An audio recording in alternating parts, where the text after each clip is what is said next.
Hi, family. Hi, guys. Okay, hi, guys. So, today's video is with one of my best friends, Saida. So, today we're gonna have a bit of fun. So, we're talking about our friendship, how we met, you know, the basic things that have held us together for this. Oh, by the way, we've been friends since like 2010. So that's over, like 12 years. Yeah, over a decade now. 13 years. Yeah. All right, so let's get started. Whoops. Okay, so basic. How did we meet? How we met? Say that. We met in uni. Yeah. I think we had a group assignment or something that I didn't know, and I went to go and meet you to ask about it, and you told me I should pay for printing only. Yeah. I have an additional narrative to this. Like, so I was going to cafeteria that random day. I was Don't going expose to me. cafeteria that random day, and the next thing I just heard someone say, "Babes," you know. I said, "Let's walk really fast." And she's just like, "Babes." That was the worst. I hated it. I still hate it when anybody calls me babes. Yeah, the point is she called me babes. That's how we met. I was irritated. I didn't like her upon that first meeting. But yes, here you are in love. Who's in love? It's me. You're obsessed. Okay. Anyways, so yeah, that's the summary of how we met. So how did we become friends? Like, what brought us? I was just on my own. I didn't even want to be her friend. Though. The girl was just attaching every day. She was just there crying, and she's obsessed with me. So that's how. Cut. That's a bloody lie. Let me tell you the honest truth of how we became friends. So before we became really close, we used to talk about boys.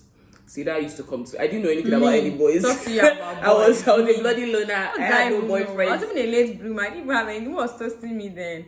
Go on. Okay, this is not the time to talk about that. But she used to come talk to me about boys, boy issues. You think me, inexperienced me, we used to talk about boy issues and stuff like that. Like I used to give her my expert advice. Whatever. So that's how we got talking, but we weren't friends until like 200 level, I think. Yeah, second year. Yeah, second year in uni. So I think it was exam time. It was more like a study buddy thing at the beginning. So we used to go to the library together just to study. And then, of course, during the break, we then still started calling each other. Yeah. So we have a third friend, by the way. Shewa, but she's not here. Yeah. And then, like, I just remember that there was a time when I was really down. I don't remember what I was. And then, like, I know that Binky and Shewa were always there. Like, they used to come and meet me in my room. And like, the kind of person I am, if I'm going through a tough time, I just want to be alone. So, but then they used to come and be like, "Oh, hey, what's going on? Have you eaten?" Stuff like that. I was like, these are actually my friends, you know. They're nice. They're kind towards me, and that's really how it was. And our love for Jesus, because we used to pray together as well. That's really I remember. All this when you're saying about boys, I don't know what you're talking about. I just remember Christ. Don't worry, I remember enough for two of us. So that a lot of men. Next question. Okay. Next question. So yeah, keep it PG-13. We've kind of said a bit of what has kept us together, but like, what do you think has held us together? What do you think has held us together as friends for this long? I just feel like because we've gone through different seasons. I feel like we're like siblings. Like it's kind of like asking like, "Oh, what has kept you and we'll meet together or something." So be like we're like siblings. Like we know each other. Like we're 100% like open with each other. We don't. There's no like gossiping or stuff like that with us. Like it's all love and like we're like siblings basically more or less. So I think that's just it, you know. We're open, nobody's fronting, no one is like forming. I think that's there's no forming. We understand each other in total. So I think that's it. I definitely think that no forming, the absolute like honesty and transparency. It's 100%. It's transparent. It's like you know everything, I know everything. If I don't know something, it's not like, oh, that's because you didn't want to tell me. It's more like, oh, maybe you forgot to tell me. Yeah, so absolute honesty and also like our common love for certain things. We're absolutely different people. Like if you see us like separately, the chances of you thinking we'll be friends is probably slim. But like we have apart from the fact that she's obsessed with me, she can't let me go. But we have love for Jesus. I think there's also that. Like we both love Jesus as much as we're different in different things. We love Jesus. We love family. We like there are basic values that we have that are similar and that has kept us. And actually that absolute honesty and openness, I think it definitely helps over the years because you know different things are true. Like understanding our weirdness. That's true. That's true. Yeah, that leads me to the next question. What's the weirdest thing you think you know? What's so weird about me? Or what's the weirdest thing you think you know about me?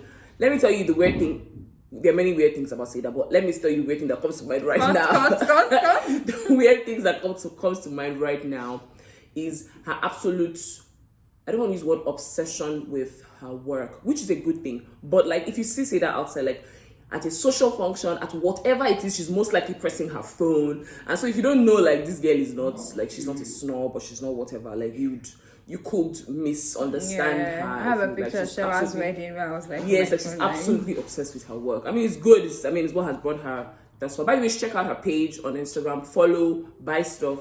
It's Style in Lagos. I'll tag it in the description box below. But yeah, so I think that's something that's weird about her. Can I say what's weird about you? Everything. Like, to start with, you're obsessed with me, and like, yeah, that's number one. But Jenny, I don't actually think you're weird. Like, I can't even think of. I feel like when I just met you, there were things I thought were weird, but like, I've known you for so long that like, I can't say what it is. I remember thinking, yeah, this girl should a bit weird, but like, I don't remember. Like, I don't really remember anything anymore, so I don't know. Yeah. I think that's what happens when you've been friends with someone for so long. There's certain things that other people think is weird. Yeah, you just don't remember it anymore. I think she's obsessed with her work. I have to say that again.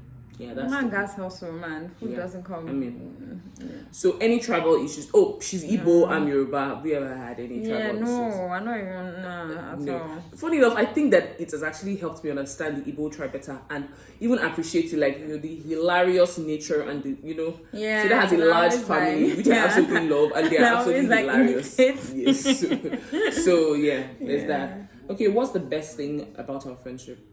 100% like honesty, openness, like just knowing that someone accepts you for who you are. Like, I don't have to pretend, and like, you understand my weirdness. Like, you can call me and I don't pick up, but you're not like angry. It's not like, oh, I called you didn't pick up, why didn't you pick up my call? Like, no, it's not that. It's something else. And like, I grew up with boys. Like, I don't really like girl drama. Like, so I feel like that's what it is, like, just not having that drama, which boils down to understanding each person individually, like knowing that this is how you are, this is it. I think that's what it is.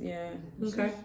So for me, I think the best thing about our friendship is just, I think, loving each other through the seasons, the weirdest seasons of life. Because like, there are certain, we've actually been through a lot together. There's certain seasons where like, you have to be this way because of maybe work, because of maybe family, and having the other person just plain understanding, without questioning. Like, we don't explain too much. Like, right now I can't do this, and it's just also the ability to call and rant. Like, I can call Saida at any time and be like, oh my goodness, this is what's going on, and she can do the same as well. Just that. Knowing that like Bimpe would advise me like the truth, like whether I want to hear it or not. Like, if I messed up, it's like you shouldn't have, but hey, this is what we can do. Not like you'll be lying to me to tell me, be like cheering me on and stuff when I'm actually wrong.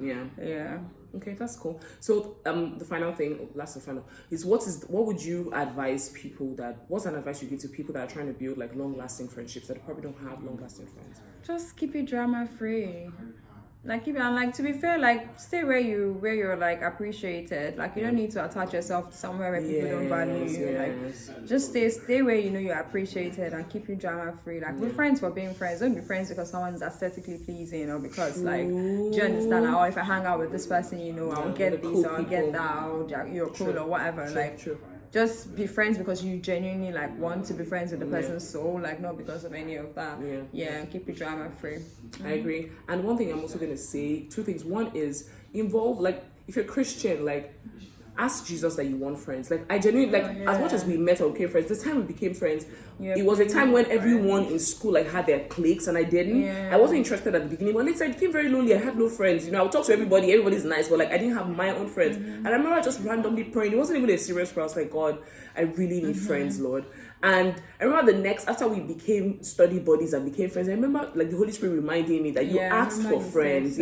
So I prayed for friends. Like, I was a weirdo, I was a loner, I didn't really, but I wanted to have friends, and I prayed for friends. And when the friends did come, it's not like I was also nasty towards them, because some people that want to have friends are not particularly friendly people. Like, be friendly to people when they're friendly to you, and pray for friends if you really want friends. And trust me, friends are valuable. Not too many friends, but like your core friends that your core friends that like that will change your life. Like, they're valuable. Like, friends mean a lot. You go through seasons in life that you absolutely need people, and it's good to have the people that are really your own people.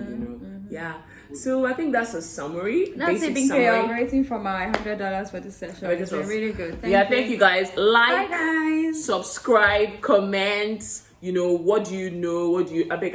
Bye-bye. So like, comment, and subscribe if you've enjoyed this video. And what are the other things that you want me to post about? Please let me know, and let me know your advice to people as well that don't have friends, that have seemingly weird lives and just want to have more people in their corner. Please let me know what has worked for you, you know. All right, guys. Mwah. Bye-bye.